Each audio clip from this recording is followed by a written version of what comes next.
أعوذ بالله من الشيطان الرجيم. بسم الله الرحمن الرحيم.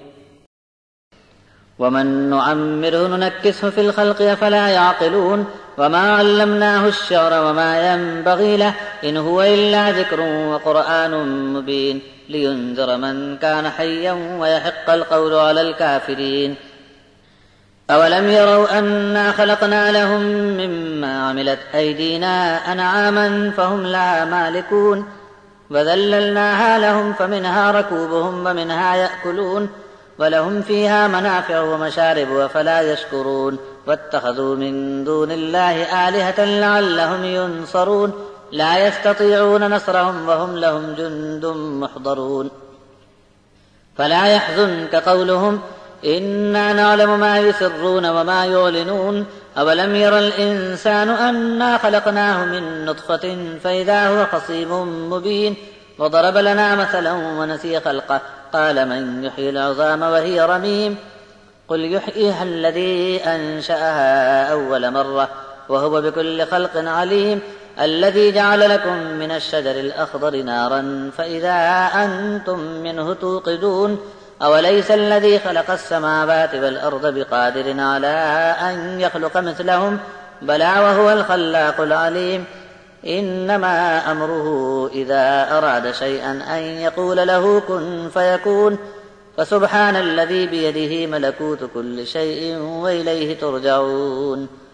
اور بعض آدمیوں کی عمر ہم بڑھا دیتے ہیں تو بناوٹ میں اسے کبڑا کر دیتے ہیں. کیا یہ منظر دیکھ کر بھی ان کو عقل نہیں آئی؟ ہم نے اپنے نبی کو شعر شاعری نہیں سکھائی اور یہ علم ان کے شایان شان نہیں. انہیں تو نصیحت کا بھرپور بیان کرنے والا قرآن ہم نے عطا فرمایا تاکہ جو کوئی زندہ ہو اسے چونکا دیا جائے اور انکاری لوگوں پر ہماری طرف سے حجت پوری ہونے کا فرمان ثابت ہو جائے. کیا ان کو یہ بھی نہیں دکھتا کہ ان کی ضرورت کے لیے ہم نے 4 پائے اپنے ہاتھ سے بنا کر ان کے قابو میں دیے اور یہ اب ان جانوروں کے مالک بنے پھرتے ہیں اور ہم نے ان جانوروں کو ان کے آگے عاجز اور تابع کر دیا. کچھ پر سواری کرتے ہیں اور کچھ 4 پایوں کو کھا بھی جاتے ہیں. ان 4 پایوں میں ان کے بہت سے منافع ہیں اور پینے کے لیے دودھ کے گھاٹ بھی. کیا پھر بھی ان کو نہیں سوجھتا ہمارا شکر ادا کیوں نہیں کرتے؟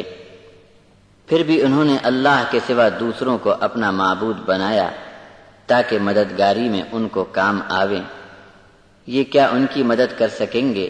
بلکہ الٹے ان کے معبودوں کا لشکر ہمارے حضور ان کے خلاف لایا جائے گا. آپ ان کی باتوں کو سن کر غم زدہ نہ ہوں. ہم جانتے ہیں جو کچھ وہ چھپاتے ہیں اور جو ظاہر کرتے ہیں. کیا انسان کو یہ نہیں معلوم کہ ہم نے اسے پانی کی ٹپکتی بوند سے پیدا کیا؟